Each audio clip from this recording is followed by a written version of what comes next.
Hey there, tech enthusiasts. Welcome back to our channel, where we break down the latest tips and tricks to make your digital life easier.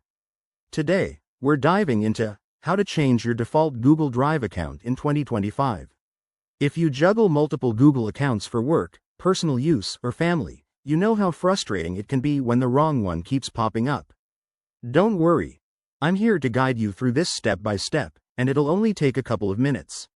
Let's get started. First things first, make sure you're logged into the Google account you want to manage. Open the Google Drive app on your phone or head to drive.google.com on your computer. Once you're in, look for the account icon in the top right corner. That's usually a circle with your profile picture. Click or tap on it to open the account menu. Next, you'll see a list of your signed-in accounts. If you have more than one, select the one you want to switch to as your default. But wait, it's not always that straightforward in 2025. Google has updated its interface, so you might need to go to Manage Your Google Account from the menu.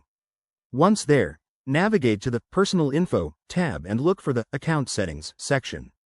Here, you can select your preferred default account for Drive and other Google services. After you've made your selection, hit Save or Apply Changes. Google might ask you to confirm with a verification code or a quick login to ensure security, always a good thing. Once that's done, exit and reopen Google Drive to test it out. Your new default account should now be set. One quick tip.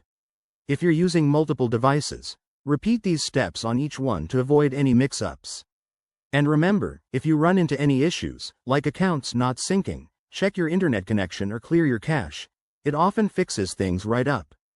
There you have it, folks. Changing your default Google Drive account is a breeze once you know how.